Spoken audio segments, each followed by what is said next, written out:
Dirty, dirty, dirty, dirty, dirty, dirty, dirty, dirty,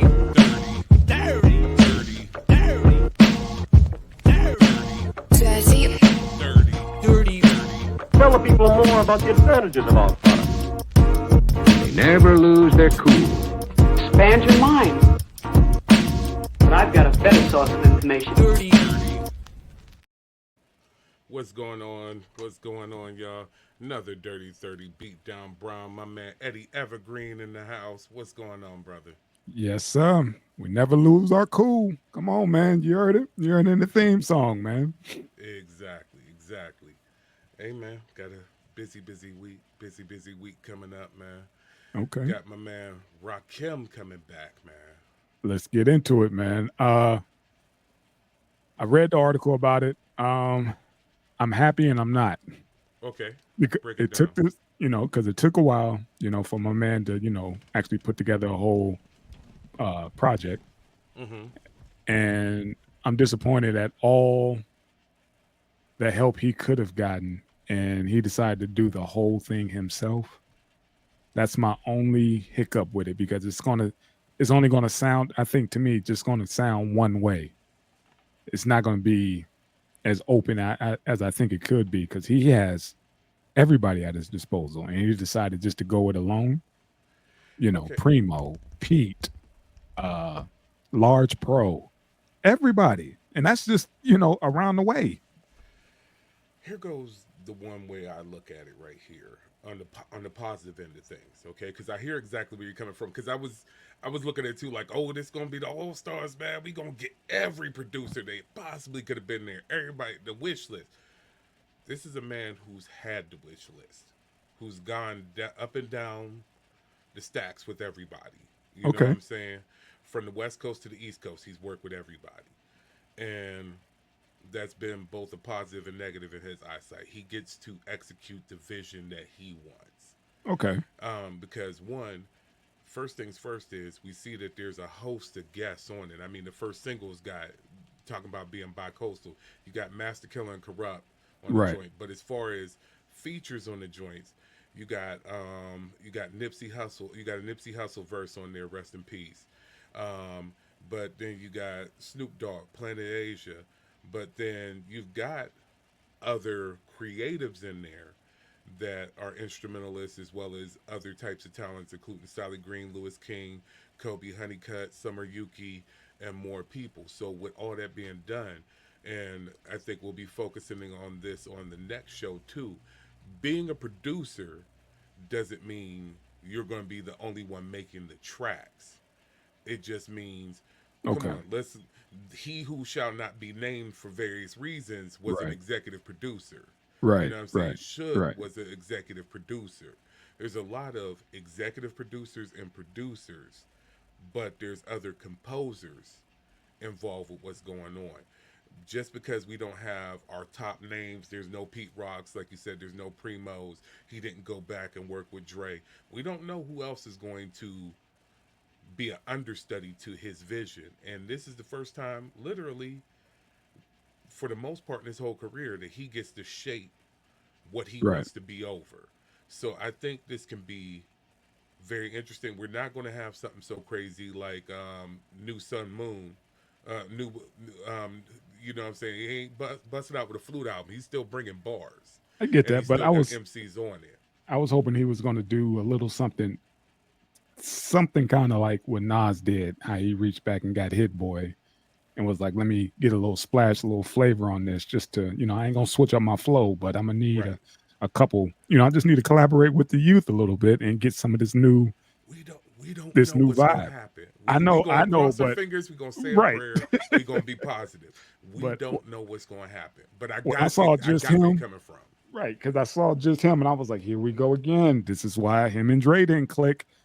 Because he said that he didn't want he wanted more Primo and other cats on the album as well. And Dre was like, I got a vision and this is what I want to do, and it don't require those dudes at this time. And, and this shit never developed. So I could see, the issue with that. But when I saw just him on it, and I'm instantly old school. Like, well, damn, he gonna do the whole album himself. Like, damn, open it up a little bit.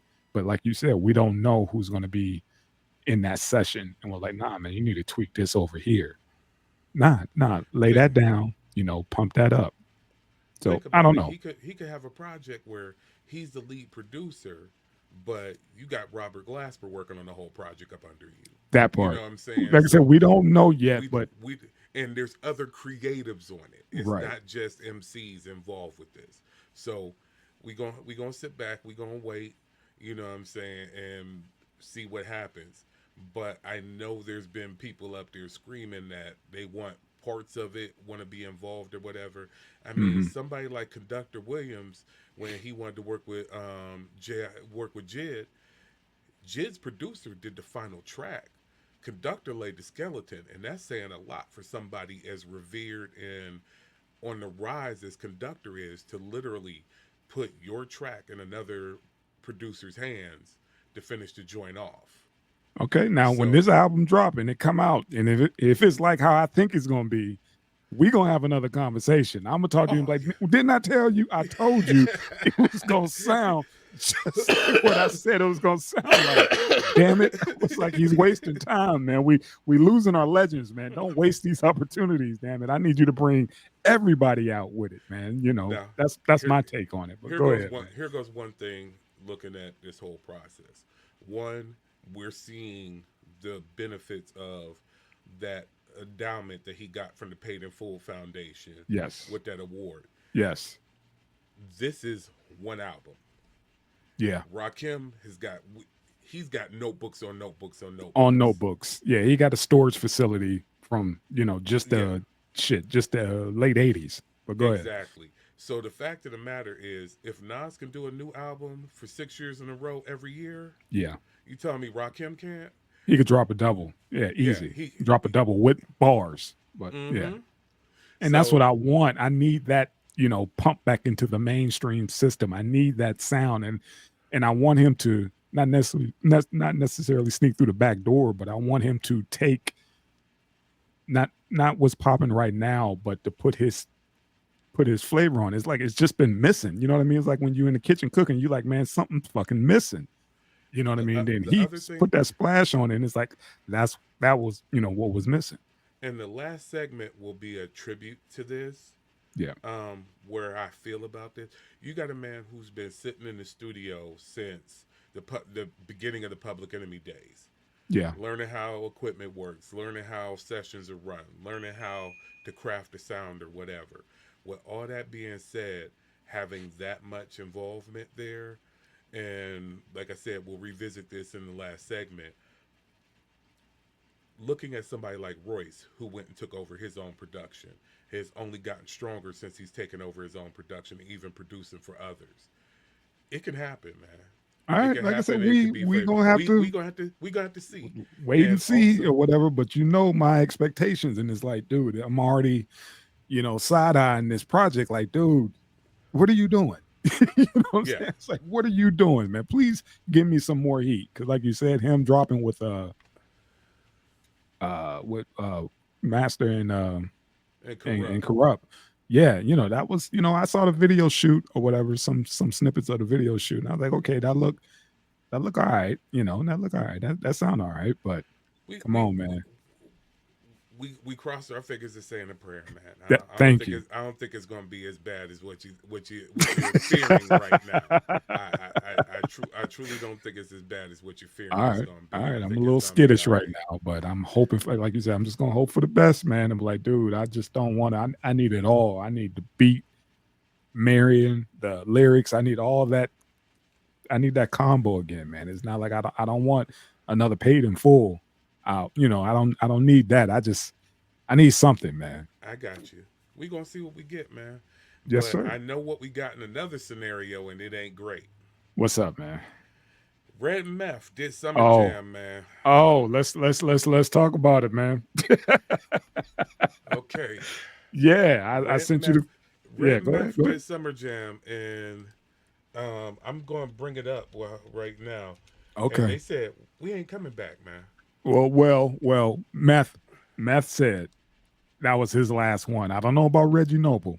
I don't know about Reggie. Maybe Reggie co-signed it later, but all I heard was Meth said, "I'm done."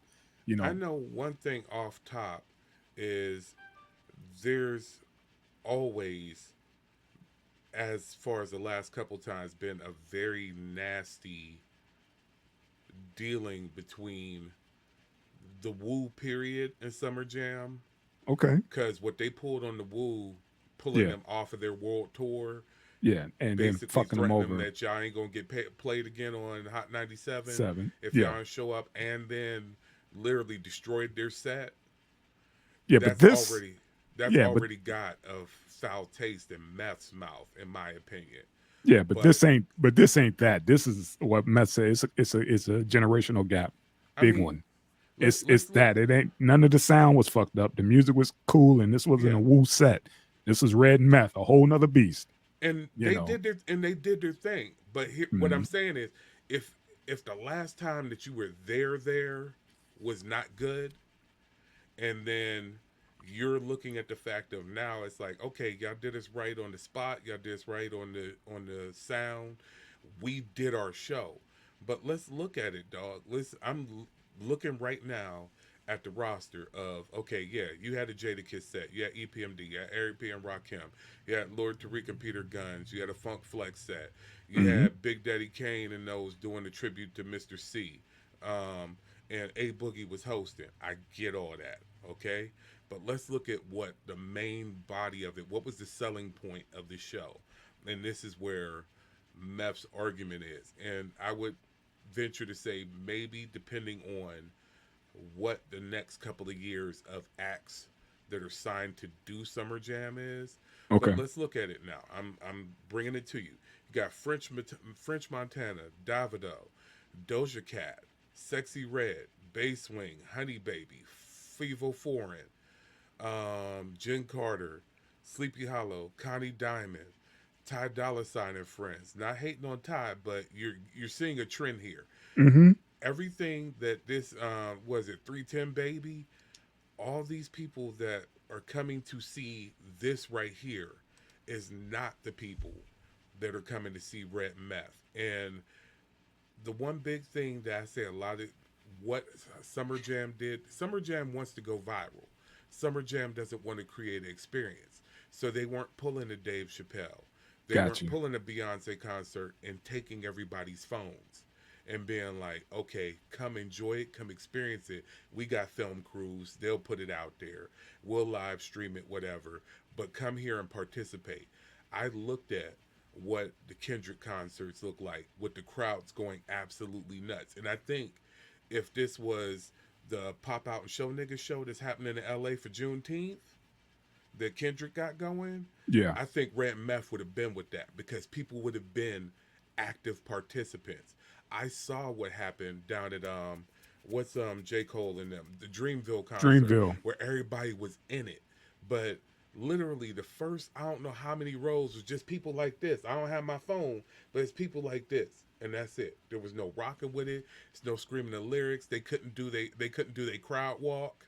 You know what I'm saying? Yeah. If they still wanted to venture into doing that, that's just, and it wasn't about whether it was black, white, blue, green, or purple or whatever, because somebody showed a DMX concert. I don't know where it was, but it wasn't no brothers and sisters up in that joint. And them folks was in there, arms crossed, going nuts in that when he was still alive and was doing that. They're used to that. They're used to crowd participation. They're not used to people. Come on, man. We talked about this. Opening up clubs and like that, and people up there sitting on their phones up there filming themselves being in the club.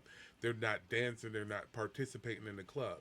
That's where they're talking about, oh, this isn't where we're served being. It's Because again just like Meth state. He didn't shit on the crowd or anything. He just said he was like, man, we passed them. They ain't yeah. feeling none of this. This is like grandpa and them music, Mm-hmm. and it was like they were just standing there. It wasn't even about the phones. I mean, But the I'm saying, vibe was just but what dead. I'm saying is, rather than participating, the first, I'll just say 20 to 40 rows was just people with their phones in the air filming them. And it's Yeah, like, I mean, dog, this is that new era. give us, There's and nobody's surfing in the crowd no more, man, unless it's a Lil Yachty set or something like that. But other than that, yeah, this new age, man, they're not feeling none of that shit because But our concerts, you want your hands free. You know what I'm but saying? You want everything free. But go ahead. but that's what I'm saying. When you looked at Dreamville, when you looked at Tyler with Flog Gnaw, when you looked at Coachella for Tyler's set, folks was going nuts. There was mosh pits and everything else.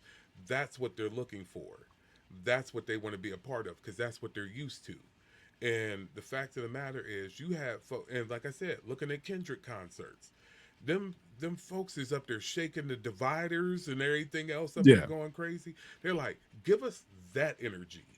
Yeah, That's this is what we want. We yeah, don't. this is Summer Jam. These motherfuckers they're not feeling that shit now. This is the NYC Summer Jam that used to be No, epic. but Everybody that's would what. talk about. But Now look at the it's roster though. Like yeah, I said, you it's got Sexy Red as the headliner in Summer Jam. You got right. Doja Cat. You got Doja Cat as the headliner in Summer Jam. Yeah, it's gonna be yeah, I mean, but this is what the kids want, man. They're not catering Yeah, to folks our age. This is what and the this is what Meth is getting to is like this that is it. isn't our action. Like Yeah, that's not us. we could have been on a bill with Childish Gambino that rung off. We could As go compared ahead to and wait this, for and do the Roots, picnic, and be done with you it. saw you saw what Red looked like at the Roots picnic. Man, That yeah. was crazy, and You know that's what I'm what saying? Meth is looking is like. Yo, this is How do up the we come street. from how do we This come up from the this street. to this? Yeah, man, don't Yeah, book this no more. Don't book this no more. No, yeah. don't book this So no more. And again, they should have uh the ability to check the roster and be like, yeah, I can't perform, be an opening act for them. I'm the opening act for Sexy Red. Red and Meth is the opening act for Sexy Red. dog, this is craziness, man. What It world doesn't are we even living fit. in? So yeah, I feel him, and like I said, Meth is closing the door on it right now. Yeah. I don't say that it's completely dead. I say as it exists at this moment, with this, like I said, keep your eyes peeled, man. This year has showed you it's going back to lyrics. It's going Yes, sir. back to. Yes, So we sir. don't know what next year's Summer Jam roster is going to look like. We don't know what 2 years from now Summer Jam roster is going to look Right. like. He might have a complete change of heart. You might have a woo set. You might have Ghost hit him up like, come on, dog. We got it, man. Y'all owe us a whole Summer Jam lineup, the whole Woo Look, roster. We the we whole take the woo roster. Woo Look, roster take over New York. we bring a killer army back out for this one. And We take it over with everybody. It's the and what's invasion. the Woo Third next generation generation? woo. Yeah, Yeah. third generation woo coming out. Everybody Yeah. coming out. We doing this right. You really don't know. It's just as it exists right now. He's like, if it looks like this, don't He don't said, even call my phone. yeah, he said my new love now, my new focus pretty much is the movies. He's And I focusing get on him. that, and that's cool. And I get him. I mean, the fact of the matter that he's not even really pressed with going to the residency Yeah. is saying a lot. Yep. So, yeah, nah, it does have to change, man. I mean, you could have seen from the roster, and I want to know if that was. I want to know if that was hidden. I Yeah, really want to know is when they booked them, did they basically keep that a secret? Like, or did they sign, or had they people sign? Their management sign and like, yeah, we'll do Summer Jam. That's cool because we're gonna just finish doing the Roots joint. We're gonna come do Summer Jam, and then whatever else they got going on. But I'm sure if they would have saw like we opening up for French Montana and Sexy, we opening up for them. Doja Cat, Sexy Red, and French Montana. There's no hype in this. There's no dog. It's a whole nother year. But let's get to some happy but sad news, man. Let's go. The documentary came out, man. Section 3 came out, man. The DeLaSoul documentary talking about the struggle and more so the process of getting their stuff ready for streaming. Yes. Beautiful documentary. Short. Yes. Short, Yes. but it was Yes. a great documentary because it ended on me. I was up there, it's like, okay, what we getting into? Oh, That was it? Okay. I was like, damn, in the stream. Mhm. Like, okay, you're right. But Yeah, man. it was wonderful to see them back together. Right. It was sad seeing Dave witnessing his final days before he got to see the end product. It was good to see them back in the studio with all the original cast getting stuff Crazy. together, getting Crazy. past all those technical difficulties that didn't allow the album to sound the way they wanted the album to sound in the first place. Like they said, the album, the grooves was too tight with the number of songs they had. They Yes. was able to fix the fidelity of it. It actually made me turn on 3 Feet High again last night after watching the documentary while I was at the gig. To hear it's like, yo, because I do have 3 Feet High both on vinyl. I still got the cassette around here, and I got the CD. Dope. And hearing the remaster on streaming is up there's like, oh, okay. You saw what Dave did when he heard it playback. He was like, shit, you fixed it. Kind of like, oh, wow. Okay. But I mean, instantly. And I was like, as somebody who, been in the studio as well, I know that feeling, when you actually get it, get it to sound the way that you've been, wanting it to sound for so long. And he was like, oh. I don't know how many times he didn't heard that song and those playbacks, but that time, at that moment, he was like, shit, that's it. But going back to what I was saying about Rakim and what you got to watch out in this scenario, which can change up a whole lot. Like they said, when they went in, they were producers in the fact of they were contributing what samples they want, whatever, but it was Prince Paul's project. Mm-hmm. But Prince Paul had them touching the equipment, had them learning what to do, as well as the engineer that was sitting in, which was their original engineer, God bless him getting around in a wheelchair to handle business. But they were showing them how to use the stuff in the studio. You telling me Rakim was just sitting there idly by all these years? So that's what I'm saying. Rakim could still be getting the same education that they were getting over these years because Rakim was at it a lot longer than they were. Yeah, So, I get that. But again, sometimes you need an extra set of ears hearing stuff sonically. Yeah, it's just coming through you. If it sounds just only dope to you, that's a shitty project. It's kind of like if you're your own attorney, you got a fool for a client. My take on that. That's my whole deal. That's all. Absolutely. Go ahead. Hey, look, come on. What's been my argument with Nas for years is the fact that he needed an A&R. Yes, that part. You need somebody that's up there like, all right, that's cool. I'm glad you called up Tone and Poke for this, but we're going to graciously leave that in the vaults. We can go ahead and get over to this producer over here. That's all. That's what I don't where you're want. worried. Yeah, I got where you're worried. Right there. But with this DeLaSoul thing, it was even hearing how Maceo was talking about, I just want to live out my last days. I'm like, don't talk like don't this. say it. Man, I don't want to hear that talk, fam. You know something I don't know. Don't come on, man, please, not now. But they didn't know what was, they didn't know, they were still filming. So I'm sure he probably want to take that out. But go ahead. But it was bittersweet, like I said, hearing the fact that these cats got 3+ years where they hadn't seen each other or been around each other. That's crazy. That's crazy. Things are and it's funny hearing them talk about with being one of the longest running, successful, constantly running groups in hip hop. Yes. It's weird hearing them talk about, oh yeah, we get on each other's nerves all the time, which we know is true. And the fact that that's with anybody. That's how family get along. You know what I'm saying? But man, sometimes I want to talk to these niggas. That's wild, man. It's just you don't think about coming from native tongues and seeing the breakup of what's my dude's engine number 9, Black Sheep. Seeing the breakup of Black Sheep, seeing how Tribe would fall off and fall back in or whatever like that. It's wild to hear them talk about fallouts, but it's good to see that they were able to maintain despite. Yes. So, and it's cool to see them be regular ass dudes and be happy about being regular ass dudes. Like Homeboy's talking about, it's like, man, he's like, when Prince Paul was up there, it's like, dog, I didn't even know you drove, man. He's like, yeah, man. He's like, yeah. He's like, well, I always drove. He's like, I but just not drive legally now. he's like, well, what you pushing? What you push? He's like, man. He's like, I got a Mazda. Man. He's like, I got a CX-9. He's like, well, what's that? He's like, I don't know nothing about no cars. He's like, I know I drive it. He's like, that's it. It fit the family in it, man. That is some regular ass shit. He was driving a Mazda. I don't know cars, man. He was like, It He's is like, what it it ain't. is. He's like, it gets me to. He's like, it's nice. It runs and it does its thing.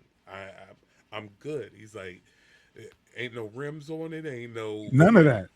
He's like, We I'm grew up with chilling. these cats, man, and them to go to have the footage. He was like, man, when Maceo was like, we were fresh out of high school. He's like, this album is the kid next door, That's it. That's it. and and that's why. The funny thing about it is their attitudes is why that's my favorite group. Yeah. The fact of Yeah. those are some normal ass dudes Yeah. is the reason why. It's some normal ass grown ass men just doing their thing. It It's just resonated and it was so completely different, man, because we coming off, I think we're on the PE era, and mhm. all you hear is potholes in my lawn. To this day, I don't know what the fuck that means, but it was so dope. That damn I Oh was like, man. who are these cats in a black and white video and their flow? And then, me, myself, and I dropped, and it was a game changer. It was over. The fact of one of my favorite MCs ever says he hates his voice Oh, wow. resonates Yeah. so much to me. Yeah. He's like, I hate my Yeah. voice. Yeah. That's why It's I on this. concentrate on my pen so much. Yes. He's like, hearing Dave talk about is like, yo, man, I hate my rhymes and I throw stuff away. It just reflecting the fact like, Dave? He's like, Damn. I will ball up a rhyme in a minute, man. He's like, I ain't got Out of no here. notebooks, man. He's like, Yeah. stuff be out of there so quick.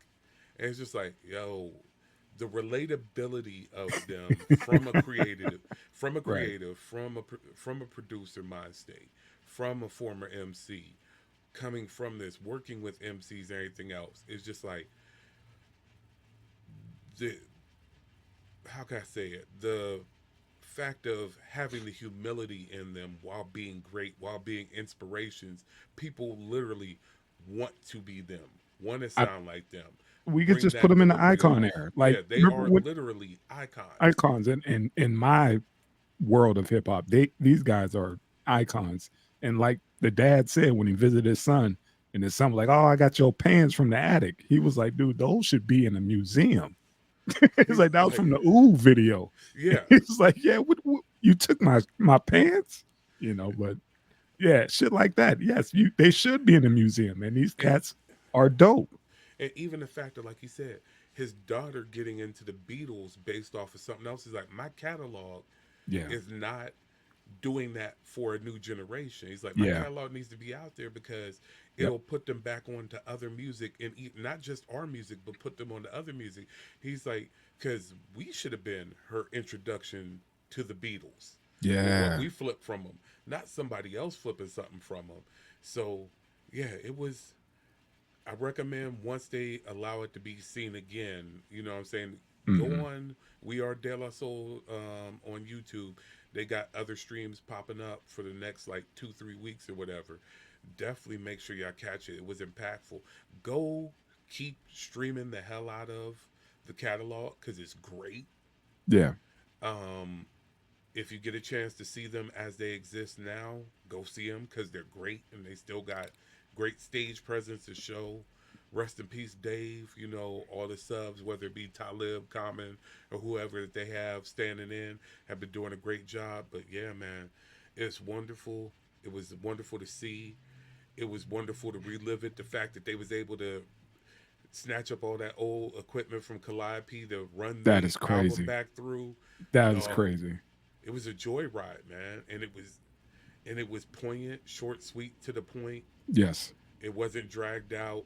It just brought you into a couple of days in the life, but a day in the life of what it takes to bring this back to a new generation, and I fully appreciate it. Anything definitely. else you want to reflect on it, man? Just if you get opportunities, please check that out. That De La Soul Part 3 of their documentary documentary dropped yesterday. Yeah, definitely check that out. De La for life. I'm good. That's it. Hey, shout out to the whole Schwable Room crew. Keep checking out all our programming. Thank y'all to the subscribers. Like, share, subscribe. Make sure y'all checking out the show. Appreciate everybody that rocks with us and keeps checking for us, commenting. Stay in the comment section. Let us know what you want to hear from us. And we will be back to y'all soon. And keep up with everybody. We constantly putting content your way. So make sure y'all on it. Love y'all. We going to get up out of here. Peace.